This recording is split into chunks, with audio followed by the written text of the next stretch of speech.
how's it going? I'm Sydney from PhoneDoc.com, and this is the Samsung Zeal from Verizon Wireless. It is basically the follow-up to the Samsung Alias 2. It features the same e-ink technology on the buttons, which means the labels on the buttons can change depending on what mode you're in. So I've been testing it out. I'm going to give you guys a full review to tell you basically, is it worth buying? Is it really a phone that you could use on a daily basis? It's available for $79.99 on contract from Verizon Wireless, so we're going to do a full review. But first of all, I have to thank the guys at Best Buy Mobile for sending us the Samsung Zeal. One of the great things about Best Buy Mobile is that you don't have to worry about the rebates. It's not $79.99 after a $50 mail-in rebate or $99.99 after a $100 mail-in rebate. It's just $80 or $100. So thank you, Best Buy Mobile, for being so awesome. Thank you for sending us the phone, and thank you guys for watching. I'm Sydney from PhoneDoc.com. Let's go check it out. So the Zeal is a pretty interesting phone because, as I mentioned in the intro and also in the unboxing, it has this e-ink technology, and so the numbers or the keys, the labels for the keys will change depending on what mode you're in. So right now I'm just in basic, I'm in the home screen basic mode. But if I go to, say, the menu, some of the functions will change, and then if I were to flip it and open it this way, you can see it changes to the QWERTY keyboard layout. So, very interesting, very cool. In testing, I found that it's not very practical because, see, the problem is that when you're in QWERTY mode, in landscape mode, the layout is great, and you can see the layout of each physical button was really designed for QWERTY mode. It's laid out very well. You have, two soft keys, OK,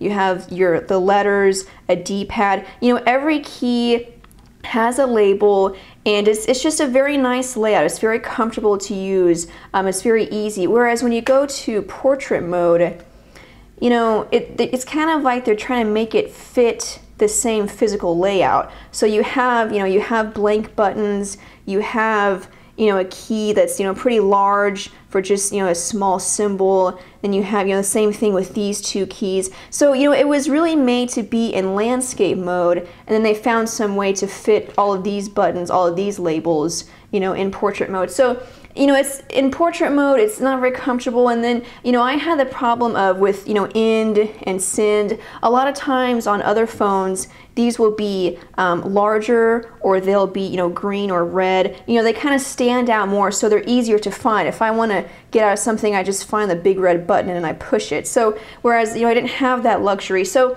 e-ink technology is cool, it's great for when you're in QWERTY mode, but it was sort of not very practical for when I'm just in basic landscape mode. People asked if the buttons light up, and yes, they do. They do light up, and it's very easy to see, so you don't have to worry about that. So, I don't mean to start off on a negative note like that, and I don't want you to think I'm being biased towards the phone, but just, for me, testing it out, and putting it through its paces and really seeing, and in real life, if this was practical, this is what I found. You may have this phone, or you may have used the Alias 2 and you loved it, and so if that's true, then fine. But just with me testing it out, I found that it wasn't as great, and it sort of got annoying sometimes. But as a messaging phone, because it is laid out very well in QWERTY mode, it's great. And so for texting, I thought it was fantastic. It does have threaded text messaging. You can choose to have your messages listed by contact, which is threaded. And so if we go here and type out a message, and of course I'm typing a little bit more slowly because I have a camera in my way, so it's kind of hard to see. But it's really easy to type on. The keys are very grippy. They're not soft, they're not mushy, they're not too firm, but they're just really nice to type on. Very grippy, very easy to type on, and then the layout is great. So we'll get on to just the main display here. This is a 2.6-inch display. It has a resolution of 240 by 320, and it's actually a pretty good size display. I mean, if you think of 2.6 inches, That's not much smaller than a lot of just, basic screens on other messaging phones. It is smaller, but not much smaller, and it has a good resolution. So it's actually very bright and very clear, very crisp. It looks great. It's not super AMOLED or even AMOLED, but it does look good for what it is. The phone also has media controls on the front display here. It has a 2.5mm headphone jack, so a little disappointing, but it does have it. At least it has a headphone jack, and then you have the media controls to use on the front. Along with that, it has a micro SD card slot that supports up to 32 gigs. The card is not included. I did have a problem with this not closing very tightly. You can see it's still, it just won't close. That may just be, the particular model, particular device that I have, but I did have some build quality issues with that. The camera's on the front right there. It's a 2-megapixel camera, digital zoom, 10 times digital zoom. I mentioned in the unboxing that Samsung's website was really hyped up about the night shot mode. And so I was thinking like, oh cool, it has night shot. A lot of cameras have that and it doesn't really do anything. But they were talking about this night shot mode like it was awesome. So I decided to test it out. And I'm actually pretty impressed. If I can find media center pictures, I will show you some of the pictures I took. Overall camera quality was not fantastic. You can see just some basic, snapshots that I took. It's okay, if you want to take a quick picture and send it to your friends. It's good for just basic snapshots. It's a 2-megapixel camera, so it's nothing special. But the night mode, the night shot mode actually, kind of surprised me. So I have pictures, you can't tell on the camera.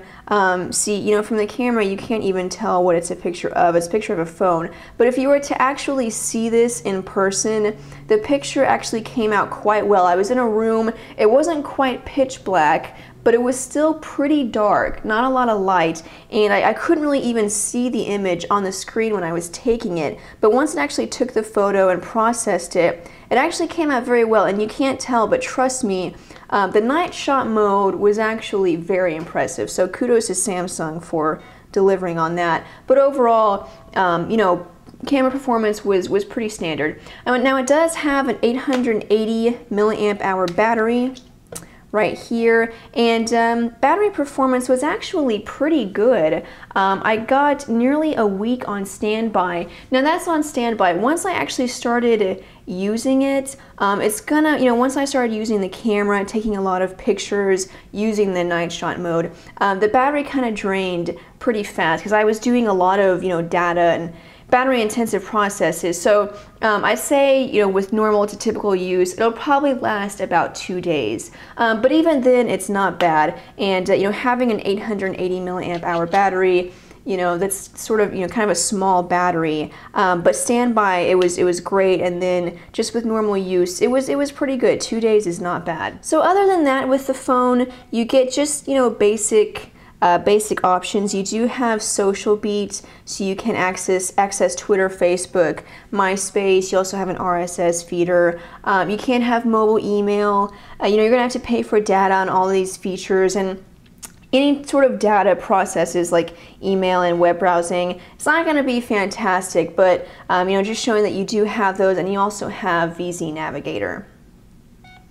So that's pretty much it, guys. It's a Samsung Zeal from Verizon Wireless, $79.99 on contract, and pretty much it's just the Alias 3. If you've seen the Alias 2, if you've ever used it, this is pretty much exactly the same device. The color scheme is a little different, but everything else is nearly exactly the same. So it is updated. Verizon will probably stop selling the Alias 2 now that they have the upgraded model. So if you want to get something like that, then you'll have to get the Zeal. It's not a bad phone, $79.99. If you like it, then sure, you can get it. If the e-ink technology impresses you, then cool. Samsung or Verizon has better options for messaging phones But you know, if you're not really going to do a lot of messaging, then the Zeal is still a good just basic flip phone, and then it does have the option for messaging if you like it. But if you just want it for messaging, then I would probably recommend getting another phone that's really meant for that. But it's the Samsung Zeal, again, $79.99 on contract. Thank you so much, guys, for watching. Be sure and check out phonedog.com for more news, updates, and reviews. Also our Facebook page, facebook.com/phonedog. We're giving away like tons of stuff, like 100 iPads, Galaxy tabs, all kinds of stuff. So all you have to do is like us and enter to win the sweepstakes. Again, thanks for watching. Check out, if you'd like to follow me on Twitter, my screen name is It's My Job to Know, and you can ask me any questions. I'll try my best to answer them. Thanks for watching. I'm Sydney from phonedog.com, and I'll see you guys later.